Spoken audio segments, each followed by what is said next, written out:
Hello everyone, welcome back to my YouTube channel Chemistry Source, and I'm back with a new video in which we will discuss about atomic number, mass number, and about isotopes, isobars, isoelectronics.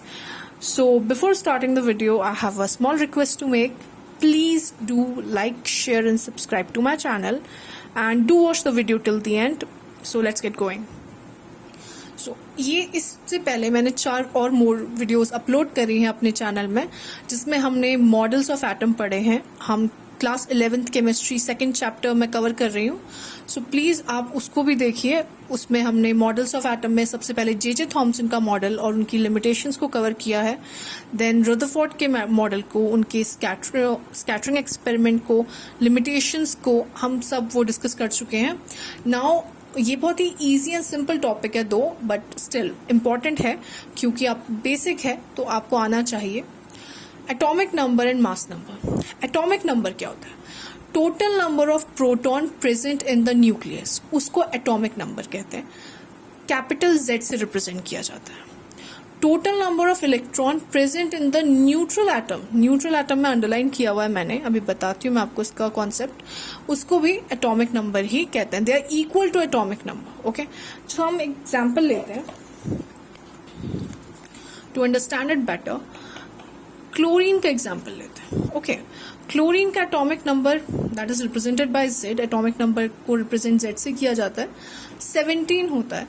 And chlorine जो होता है, तो number of protons जो हैं chlorine में वो भी 17 ही होंगे, एटॉमिक नंबर के इक्वल होता है. एंड नंबर ऑफ इलेक्ट्रॉन्स जो है वो भी 17 ही होंगे. क्यों? क्योंकि अब ये न्यूट्रल एटम है. ओके, क्लोरीन में कोई चार्ज नहीं है तो क्लोरीन न्यूट्रल है. अगर मैं क्लोरीन में नेगेटिव लगा दूं, that is Cl negative, chlorine negative, तो अभी भी इसका एटॉमिक नंबर Z से रिप्रेजेंट किया जाता है एटॉमिक नंबर, तो वो 17 ही होगा. और नंबर ऑफ प्रोटॉन्स जो होंगे वो भी 17 होंगे, because number of protons is equals to number of atomic number, sorry. And number of electrons जो होंगे वो कितने होंगे? देखो 17 तो है इसमें इलेक्ट्रॉन्स, लेकिन +1, क्योंकि जब भी नेगेटिव चार्ज लगता है तो प्लस, आप जितना भी नेगेटिव है, ये 1 नेगेटिव है तो यहाँ +1 हो जाएगा. So this will be 18. तो अभी number of electron is not equals to आपका एटॉमिक नंबर. ये क्यों? क्योंकि ये आपका न्यूट्रल एटम नहीं है. इसीलिए हम ऐसा बोलते हैं कि total number of electron present in the neutral atom. Electron तभी एटॉमिक नंबर के इक्वल होंगे जब वो न्यूट्रल एटम में होंगे. Okay, next is mass number. Mass number को कैपिटल A से रिप्रेजेंट किया जाता है. Number of protons plus number of neutrons, वो मास नंबर होता है. सिंबल रिप्रेजेंटेशन एलिमेंट का अगर आपको करना है तो बहुत इजी सा है. सपोज मान लीजिए ये X जो है ये कोई एलिमेंट है. यहाँ पे आप लिखते हो एटॉमिक नंबर और यहाँ पे आप लिखते हो mass number. Okay, atomic number को आप Z से दिखाते हो और मास नंबर को आप कैपिटल A से. तो अगर हमने क्लोरीन का एग्जाम्पल लिया, क्लोरीन को समझाना चाहो और उसको रिप्रेजेंट करना चाहो, तो क्लोरीन एटॉमिक नंबर 17 होता है और मास नंबर 35 होता है. कहीं कहीं पे 35.5 भी लिखा जाता है. ओके, सो इस तरीके से आप रिप्रेजेंट कर सकते हो किसी भी एलिमेंट को. हाइड्रोजन को रिप्रेजेंट कर दो 1 1, that's how you represent it. Okay, अगर आप इसे कैलकुलेट करना चाहो, कैलकुलेशन न्यूट्रॉन, प्रोटॉन, इलेक्ट्रॉन का, तो देखो नंबर ऑफ इलेक्ट्रॉन भी वही है. नंबर ऑफ इलेक्ट्रॉन और नंबर ऑफ प्रोटॉन जो होते हैं वो एटॉमिक नंबर के इक्वल होते हैं. Number of protons plus number of neutrons जो होते हैं वो मास नंबर के इक्वल होते हैं. और अगर आपको यहाँ से नंबर ऑफ न्यूट्रॉन्स निकालने हैं तो आप क्या करो, नंबर ऑफ प्रोटॉन्स को माइनस कर दो मास नंबर से. यहाँ पे एटॉमिक नंबर लिखा है क्योंकि हमें पता है atomic number is equal to number of protons. Okay, एक क्वेश्चन ले लेते हैं हम. इट्स वेरी NCERT में आया हुआ NCERT का क्वेश्चन है. NCERT का क्वेश्चन है, NCERT में दिया हुआ है दैट ब्रोमीन का एटॉमिक नंबर होता है 35 एंड मास नंबर होता है 80.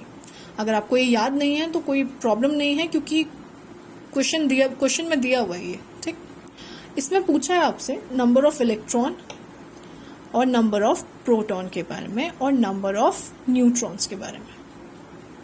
ये पूछा है आपसे सवाल. तो नंबर ऑफ इलेक्ट्रॉन्स कितने होंगे? नंबर ऑफ इलेक्ट्रॉन्स और number of protons is equals to atomic number होगा. Y?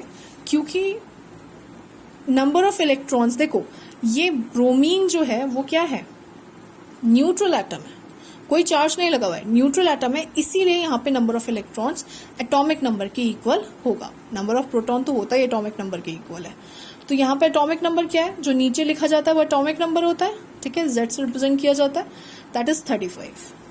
So number of electron और नंबर ऑफ प्रोटॉन जो होंगे इसमें ब्रोमीन में वो 35 होंगे. अब बात करते हैं नंबर ऑफ न्यूट्रॉन्स की.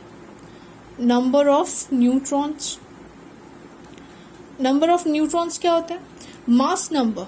मास नंबर क्या है, ये रहा मास नंबर, इसको कैपिटल A से रिप्रेजेंट किया जाता है. तो mass number that is 80 minus atomic number. ठीक है, एटॉमिक नंबर कितना है, 35 एटॉमिक नंबर, सो कितना आया 45 विल बी द आंसर. तो नंबर ऑफ न्यूट्रॉन्स कितने हुए ब्रोमीन में, 35. ठीक है, इस तरीके से आप कैलकुलेट कर सकते हो. ये एक NCERT का ही क्वेश्चन था. नेक्स्ट है आइसोटोप्स. आइसोटोप्स क्या होते हैं, ऐसे एटम्स, ठीक है, ऐसे एटम्स, एलिमेंट्स के ऐसे एटम जो जिनका एटॉमिक नंबर सेम होता है लेकिन मास नंबर डिफरेंट होता है, उसको आइसोटोप्स कहते हैं. देखो एक एग्जाम्पल लिखा हुआ है यहाँ पे, हाइड्रोजन का एग्जाम्पल, सबसे पॉपुलर एग्जाम्पल है ये. प्रोटियम, हाइड्रोजन जिसका एटॉमिक मास 1 होता है उसे प्रोटियम कहते हैं. हाइड्रोजन जिसका एटॉमिक मास 2 होता है उसे ड्यूट्रियम कहते हैं, कैपिटल D से रिप्रेजेंट किया जाता है. हाइड्रोजन जिसका एटॉमिक मास 3 होता है उसे ट्राइटियम कहते हैं, कैपिटल T से रिप्रेजेंट किया जाता है. और भी ऐसे बहुत सारे आइसोटोप्स मिल जाएंगे आपको. क्लोरीन होता है, ठीक है, क्लोरीन का भी हमने डिस्कस करा, 35 होता है, अदर देन 35 के अलावा 37 भी होता है क्लोरीन. ठीक है, तो वो आइसोटोप्स हैं क्लोरीन के. Next is isobars. आइसोबार्स होते हैं ऐसे एलिमेंट्स जो जिनके एटॉमिक मास तो सेम होंगे बट एटॉमिक नंबर डिफरेंट होंगे. बिल्कुल इसका उल्टा ही है, एटॉमिक नंबर यहाँ पे डिफरेंट होंगे. आर्गन, पोटेशियम, कैल्शियम का एग्जांपल हमने लिया है. आर्गन इज 18, एटॉमिक नंबर नीचे लिखा जाता है तो ये 18 है. देन 19 एटॉमिक नंबर होता है पोटेशियम का. Calcium is 20. एटॉमिक मास क्या है, 40, 40 एंड 40 सबके. So these are called isobars. Isotones, ऐसे एटम्स डिफरेंट एलिमेंट्स के जो कंटेन करते हो same number of neutrons. Same number of neutrons होने चाहिए. अभी हमने पढ़ा न्यूट्रॉन्स क्या होता है, mass number minus atomic number. ठीक है, तो 14 में से 6 को माइनस करो, 15 में से 7 माइनस करो, 16 में से 8 माइनस करो, सब आंसर एक ही आएगा, दैट वुड बी 18. तो इसका मतलब 18 न्यूट्रॉन्स होते हैं इन सब में, कार्बन, नाइट्रोजन और ऑक्सीजन. तो इसलिए ये क्या है, आइसोटोन्स है. Next is iso electronics. तो आइसो इलेक्ट्रॉनिक्स क्या होते हैं, ऐसे स्पीशीज जो कंटेन करते हैं सेम नंबर ऑफ इलेक्ट्रॉन्स, उसे आइसो इलेक्ट्रॉनिक्स कहते हैं. देखिए जैसे ऑक्सीजन है O2 नेगेटिव, ठीक है, F negative, sodium positive, aluminium 3 positive. जैसे O2 नेगेटिव है तो दैट मीन्स ऑक्सीजन का नंबर 8 होता है.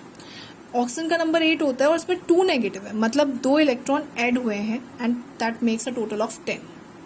फ्लोरीन है नेगेटिव, फ्लोरीन का नंबर 9 होता है एटॉमिक नंबर और इसमें 1 प्लस किया है, दैट अगेन इज 10.